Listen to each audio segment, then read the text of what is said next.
Hey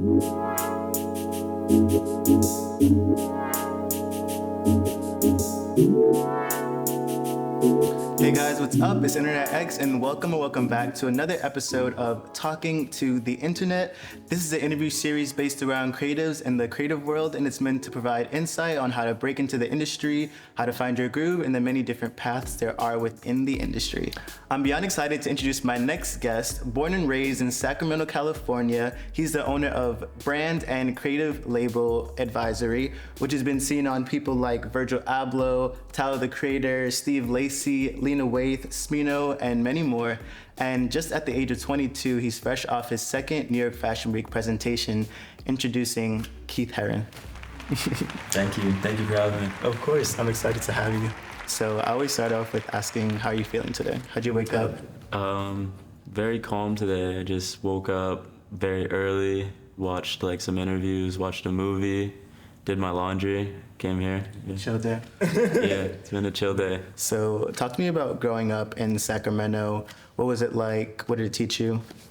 Growing up in Sacramento, I feel like I wouldn't trade that experience for anything. It's a very small town, but I think it was like the perfect place to be a kid. So you started your brand Advisory at the age of 13. So what were you doing before then to even lead you up to that moment to want to start a brand? I had always kind of done like creative ventures. My first filmmaking stint was a YouTube channel that I started with one of my best friends when I was like 5 or 6. And from there I was like editing videos, making all the graphic design for that. And, also I was playing basketball at the time too. And once I stopped getting as serious about basketball, I got into this company called the Socks Box, where I would make socks. And it began with me just reselling Nike Elite socks. And that was a time. That was like the biggest thing ever to me at the time. But from there, those kind of turned into like designing designs for Elite socks. And that was like my first company that I had. And what age was that? That had to be 11, I want to say. Okay. How are you this young running a company? Where'd you even have the knowledge? Good business, but yeah. Well, both my parents were business owners. So my dad had like an educational consulting business, nonprofit, and my mom had a hospice nurse business called Visiting Angels. Okay, so they were like guiding you in the process of doing research and starting a business? Somewhat. Yes, they were, but it was definitely leading by example, and I always aspired to do the same thing that they were doing. Okay. Now, I watched an interview of you, and you talked about how everything you're doing now is like an offset of what you've always been doing. And you talked about like being a salesman and like going door to door and selling like random objects. Would you say that you got that type of like mindset from your parents or from Sacramento? I think maybe it came from just ambitions in general. I wouldn't say it was something of the Sacramento environment doing that, but I was, I guess, always ambitious to be successful. So that was mostly the goal with that. When you started your brand, how were you first like marketing it? Like, who was your first audience? It began with other students at my middle school. Then everyone hated everything that I was doing because the quality just wasn't there. And I was charging like $20 for a t-shirt, and they're like, we could just go to the mall and get a t-shirt that actually lasts through the wash. So at that point, I like cut everyone off from my brand, and I like blocked everyone on the internet, and started posting my designs on the internet, and those designs landed on like Hypebeast forums and stuff like that. Like I was just trying to get advice from people who were actually into that type of stuff. And yeah, from there I just grew like the online audience, and once it got to a specific point, like I consider it to be like the season 0 collection, which was winter 2014. That was the point where I would like let my friends back in, and I did like a big lookbook with all my friends in it. So you talked about the quality like being bad. Now, was like you were screen printing or heat pressing your stuff? So that was you were making everything like in your room basically, like it was very like made to order? Mm-hmm. Okay, so how did this switch from doing that to then going to heat pressing? Like, what did that teach you about business that like has lasted with you? That's a good question. I feel like it is kind of different worlds with the whole like made to order, by hand versus made to order when you're manufacturing. But And around like 2018, when I did my first actual collection and it was actually successful, it wasn't supposed to be successful. Like everything I had done in the past had no sales. I was more so just making things to make it and progress the art, and investing everything that I made like on the side into the art. So once it did get sales, it was really scary at first because I didn't have like, I guess, the business means to actually fulfill everyone's order, and it was like a huge ordeal. So I just basically learned to value the customer experience a lot more from that, and also to just never trust made to order ever again. I feel like a lot of things you're talking about is like a form of like rebranding and like starting over, or just like using your mistakes like from the past to really like build you up. So have you always kept the same like audience, like from the time when people stopped buying your shirts? When you started again, was it the same audience? Like, were they invested this time, or did you have to really start over? I feel like every time I always restart. Like, I feel like I don't try to prove to anyone, like, if I did wrong someone, obviously I say sorry about that, like with the customer experience stuff. But I always end up having to restart and then like regain the trust of like those customers that did get wronged. So just have to keep going. Okay. And then you said 2018 when you dropped your first real collection. What like differentiates a real collection to you from what you were doing up until that point? Well, I just said that because that was the first one that actually got sales. Okay. And why do you think that was the one that like popped off? It featured this product, the sunflower cardigan, and that's the one that like naturally just blew up on the internet. It didn't go viral, but it garnered some attention for the brand for sure. Okay. So you said the first business with the socks was at 11, and then Advisry was at 13. Do you feel like you had like the chance to really fully live in your youth and like be a kid at the same time of like operating a business? Yeah, most definitely. Okay. Most definitely. I don't know. I found that stuff to be like fun, and they were hobbies for me. So like it was really in 2018, like I said, when I learned like my more valuable business lessons, because up to that point it was more so like, yeah, it was just like a hobby, you know. And it was also, I would get all my friends involved with it too. So it was a lot of fun. I definitely feel like I lived a great childhood. Okay, so at what point were you like your friends actually a part of Advisry? Because I know a big part of your brand is like working with your friends and a big like collaboration aspect. I would say it became more so a community around like 2015-ish. It was the era when we were finding our like creative influences and diving deep into like the world of art. Like that was when I was like totally done with basketball, and Ball wasn't life anymore. Yeah, it wasn't life anymore. But it became like a real passion of mine to pursue art and be indulged in the cultures of like music and film and fashion and things of that nature. And I wasn't alone in that path. So all the people who were with me along that path just became adopted into like the world of Advisry, I guess. Okay, so at what point did Advisry become a multimedia company instead of just a brand? Yeah, I would say around then it was just like, oh, like if you drop a song, like, oh, just put Advisry on, or people would like make songs about Advisry, or we would do videos and just like use the same label for everything. What do you mean?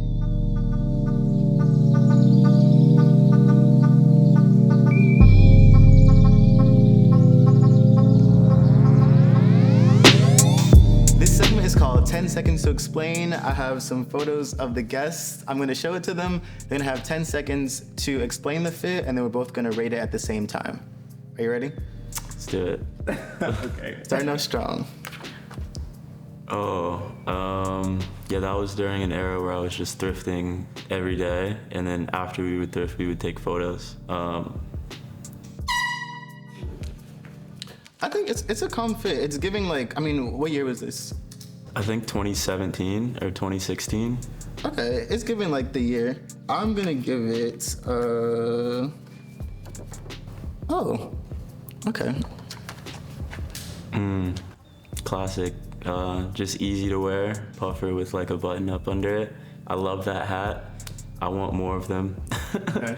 Yeah. I like this fit as well. I think it's super calm. These are like really cool pictures. And are these like the Pierre Moss shoes? Yeah, the Okay, sculpt. those are fire. I would give it I'm gonna go back with the same. Go back to 9 as well. Yeah. It gets high praise if I would still wear it today. Exactly, yeah. It's Yeah. a timeless look. Okay, now you ready? Let's do it. Oh, that was in my reseller days. Oh, okay, that makes a lot of sense. Yeah, I was just getting everything from Japan at the time and buying whatever babe I could get my hands on and reselling it. This is calm. It's given very like hype beastie. Yeah, But yeah, like yeah. you said, I mean, it fit was the time. Yeah. So I'm gonna give it. Dang. Okay. I know what I'm gonna give it. I'm going to give it a. Same. Okay, but a 6. Yeah. Were you gonna give it a 9 and you turned the 6 around? No. Or- okay. Okay. Love this. Oh yeah.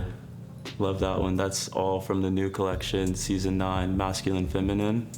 That sweater wasn't in the show, but it's like the namesake piece as well.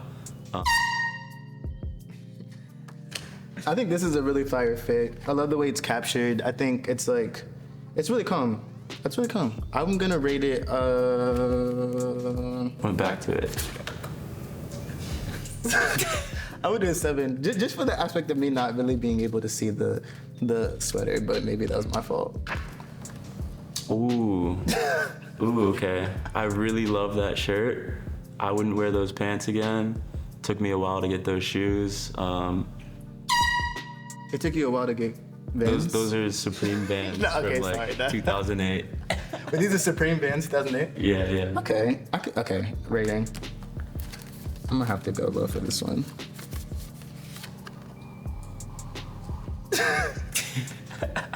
I love that shirt. I feel like, what year was it?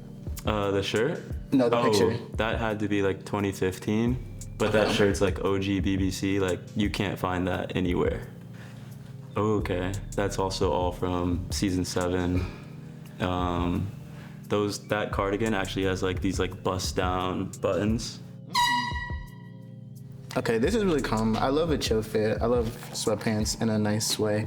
So I'm gonna go ahead and give that 7. 7 Nice. as well. Okay, love this one. Yeah, that's I was wearing that hat like every day last winter. This is what, Charles Lover or something like that? What's the name of the brand? Poche Studios. Oh shit, from I was LA. totally wrong. Okay. Yeah. This is fire. I like this outfit a lot. I think it's very like, you have a lot of like very clean, like well put together fits. So for that, I'm gonna go ahead. How you gonna play yourself like that? Wow, okay. It's very colorful. And then last photo, The Runway. the Runway. Yeah, that's the Adidas hoodie, the Adidas collaboration. And I'm also in the Himalayas. Those are like the upcoming Advisry hiking boots. Okay, fire. Yeah, something simple. It's like designer outfit, you know? Yeah, I always think like runway looks are like for the designer really fun because it's It's like hoodie and jeans, t-shirt. exactly. And It's like, how do I jeans, be comfortable but still like cute at the same time? Yeah. Okay, well for that, I'm gonna rate it. Yeah. Nice. Okay. Nice. Well, that was 10 seconds to explain. Okay, so that last photo I showed was from your recent runway show. What's the process of creating a New York Fashion Week show? Oh, it's so big. How long does it take first? That show, I believe I started that in May. Yeah, that was the show that was like right after February. So we had 6 months to come up with the show. We knew we were doing the show in September. So I went to London in March to kind of like reset after February show, and then worked on like some smaller projects in between, and then went back to London in June. And on that trip is when I like sat down and designed all the looks for that show, or the majority of them. But I want to say I got the concept for the show probably like January before the last show, which always helps because then you have like limitations and like a guideline. Yeah, mood board. Yeah. You kind of know what you're going for before you go into it. Right. And that was, your last show was based off of a film. Yeah, it's based off Masculine Feminine by Jean-Luc Godard. Good fire. I've never seen that, but I'll Just definitely check have it to out. watch It's that. cool. It's cool. So you also debuted a women's wear collection, which is your brand, you say, is always like, and I would agree with this, it's perceived as like unisex. What was the process like of putting your mind into like a woman's point of view to create women's clothing? It was difficult. A lot of it was like mentally, I just couldn't get it in my brain to like be able to do it. So once I started is when I started. But up till that point, it was like trying my best to learn about what women want, what women feel confident in, what colors women like, what textiles, like certain aspects. I would just ask people a lot of questions. That's essentially what the theme of the collection is me like asking the questions, I guess, and trying to come to some sort of conclusion, but the conclusion ends up being that there is none. So yeah. Okay, so I'm gonna go back a little bit. So what year did you move to New York from Sacramento? 2018. And you moved for college or just to? Yeah, I moved for college. Okay, so what was the biggest change being in New York from being in Sacramento? Because I feel like New York is a whole like another market in terms of what's sellable here. Like, did that open your mind to what you were able to create? Yeah, definitely. I mean, for one, you can't wear a jacket in Sacramento, so like there's already so many differences in like the scope of the products that I want to create. But also just like the influence of the city itself. There's not really like a fashion scene in Sacramento. California, it's more so streetwear oriented, as far as like what all the other brands and people are doing out there. And people also dress like a lot more extravagant in New York. Yeah. So like walking down the street is a different experience than walking down the street in LA or Sacramento. Like I'm used to being able to like stand out easily over there, and then New York, it's like every other person you see down the street is in like statement pieces. So I feel like if I were to go to LA like right after high school, the brand would look completely different. So yeah. Okay, and then what was your like inventory looking like at the point? Like when you moved to New York, did you have to like move everything that was like a part of your brand here, or was it like clean slate? Like I'm gonna just move to New York. Yeah, it was pretty much clean slate. The inventory was like, I mean, just nothing that looks like this today. It was like t-shirts and hoodies and stuff. And your like friends who like are part of the brand also live in New York? And they moved with you, or you guys went to the same school, or it was just like? Nah, they just came. There's like maybe 30 people from my hometown out here right now. And how many people are like a like part of from Advisry? my class, from my high school? Oh wow. It's like 3 main members, but I kind of just consider the whole friends and family to just like be a part of the community. Fine. And I see in your runway shows, but even like beyond that, like when you do like personal projects, you work with a lot of music artists, and it like is a part of your community.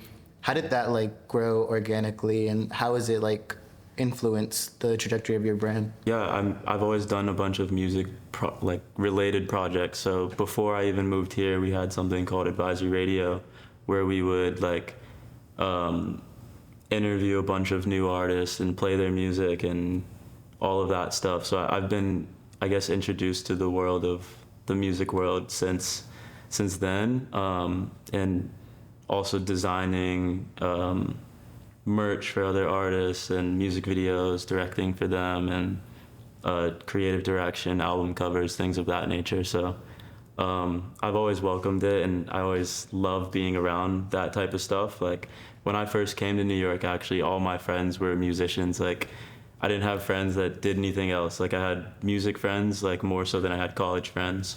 So yeah, I guess I've just been around it, and naturally it's gotten to that point where I'm able to work with a bunch of music artists that I believe are very talented and I really believe in. Yeah, I love that aspect. And I want to say it was your last fashion show. You guys did like a music video behind like the scenes. Oh yeah. I thought that was actually a really fire idea. That's like a great use of time. Yeah, my producers were pissed off at me because I didn't want to tell them about it because everyone's stressed out about a runway show, but I found it to be like a good distraction for myself because I like did this short film in 2021, and I found myself really stressed out like to work on a project of that scope. So ironically, directing during all the chaos that is the preparation for a runway show really helped me to like feel comfortable and like feel at home. Yeah. Okay. So again, with the music artists, a big moment for you, and probably, or at least like what's perceived as one of the big moments for Advisry, is Steve Lacy wearing an Advisry hoodie on stage. Mm-hmm. Talk about that moment and how that came to be. Yeah, that was wild. So that was in my hometown in Sacramento. What year was that? 2018. So I was just backstage because at the time I was taking photos. I was doing photography, and a bunch of festivals would give me press passes because I did like an editorial with Hypebeast, and once I was able to just email them that, they're like, all right, cool, you can get a pass. So I actually I left the office. We had an office in Sacramento, and I was like, oh, should I just bring this like for Steve specifically? And Glenn and Brandon were like, yeah, sure, like do that. So I go to the festival, and I take photos of Steve and Sid. Then afterwards I give Steve the sweater, and he's like, oh, this is cool, thanks. And it wasn't like any like cool reaction or anything like that. I was like, oh, he's probably never gonna wear this, and that's that. And like later that night, right before their set, he comes out of their trailer, and I'm like, still backstage, so I'm like, wait, is he wearing the sweater? I'm like, what? And then I go up to him, and he's wearing the sweater. He's like, oh yeah, I'm about to like embroider my name on it. Like, I love this sweater. And it was very surreal. He wore it on stage in Sacramento, and I just remember it feeling very full circle to see that moment. Like, I'm like actually a huge Steve Lacy fan. Like, I've been following him since like I was at his first show in 2014 when he performed with the Internet. Like, to see his journey from then, and then to see him in my hometown doing that was very crazy, very surreal. Yeah, that's funny. I think what's really cool about that too is like right now Steve Lacy's like on this big press tour because like Bad Habits is number one. Mm-hmm. And like to see like how far he's grown there and then see how far you've gone from there is like really fire. Like, you guys are literally growing together, which is fire. Even like the music connections, like when you started out your brand with like Glenn, was he as big as an artist as he is now, or like? No. So you guys are all growing together. That's really fire. Yeah, it's cool. So talk about interning at Gucci. Oh yeah. Yeah, Gucci's awesome. I love Gucci.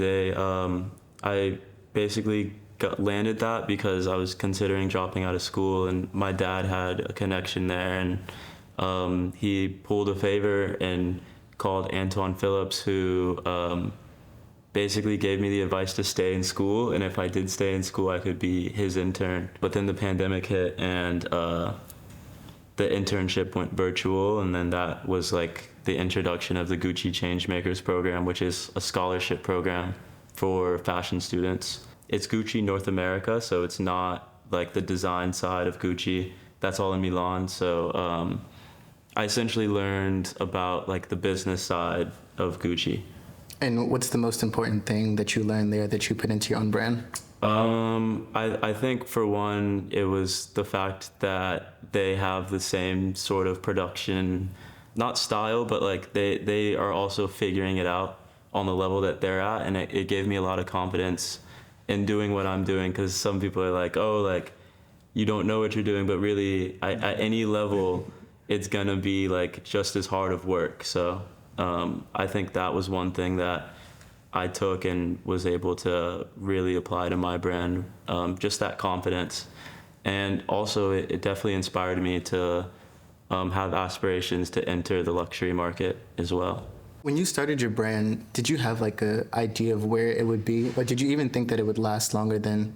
I had like an inkling of hope that like I would become successful prior to graduating high school, because that was really the factor that I needed to want to take it very seriously. But I wanted to take it seriously, but I also come from a household where education comes first. So it was really about proving my parents that I can do it, that it's possible. It wasn't about proving it to myself, but more so for them. So, how do they feel now? They're proud.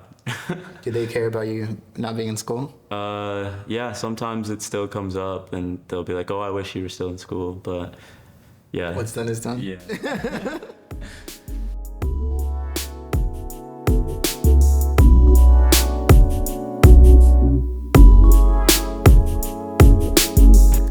this segment is called the Style Experience, and this is where I take the time to style the guests. Now, for this one, it's really special because Keith does own a brand, so all of these pieces back here are made by him from Advisry. What's your favorite piece here so far? Definitely these pants right here. What was going through your mind when you made them? What inspired them? So this pant right here, this is a motif from the last collection with the side paneling, but I slightly adjusted the pattern and created this denim pant. I like wearing gardening gloves, so one day I was walking around with gloves in my pocket and I was wearing them outward like this, and I just thought it looked cool. And it also like serves as like 3 pockets, so you can put your hand in this one or in this one or the inside right here.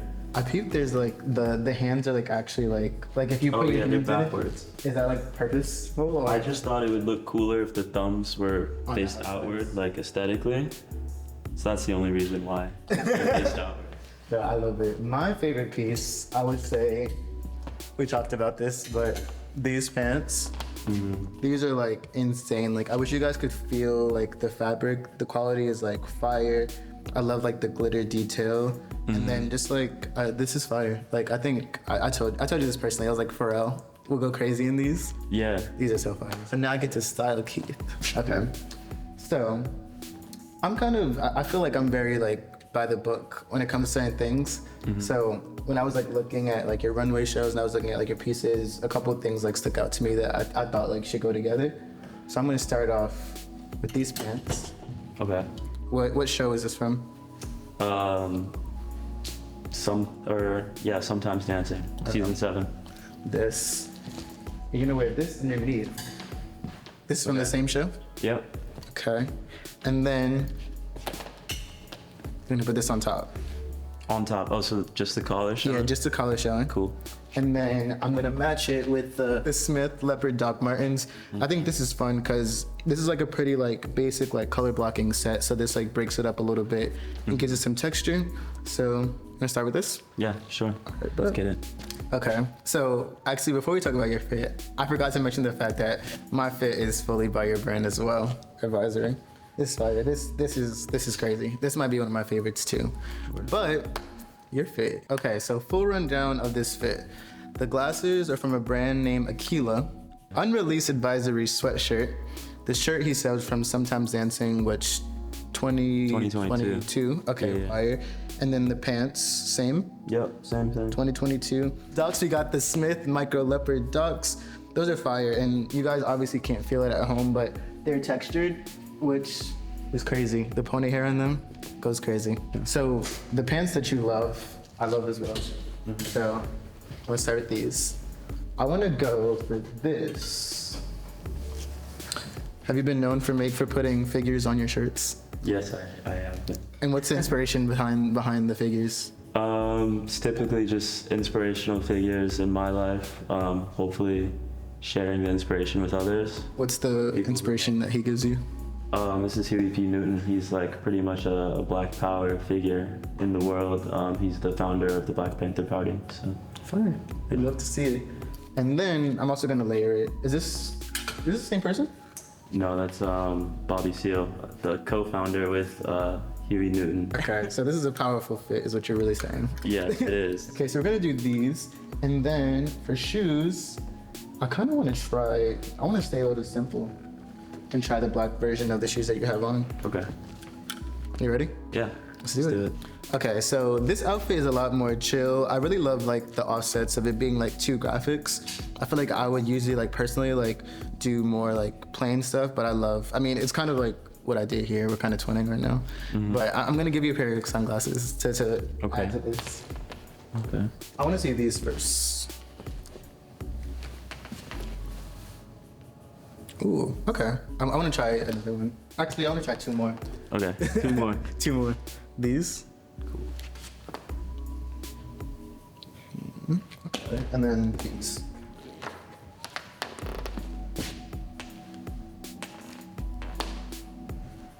Yeah.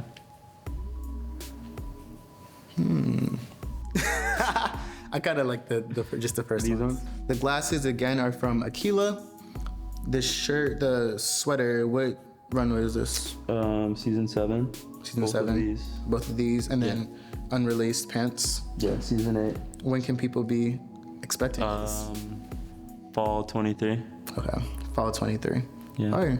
Okay. Well, this was the style experience. Let's move on. So, you talked about in an interview wanting to possibly creative direct for another brand in the future.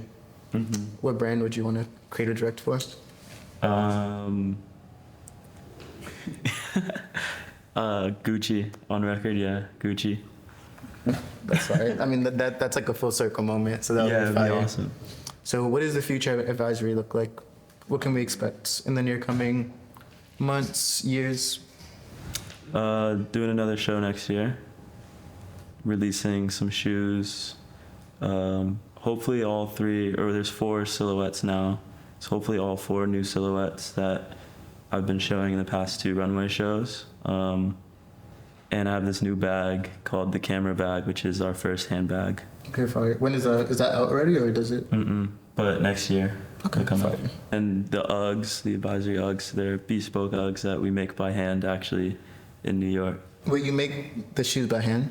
What do you mean? We take Uggs and add laces to them. So, what advice would you give to someone who wants to be in a similar position to you? This is so cliche, but don't give up. Definitely just don't take no for an answer and always believe in yourself.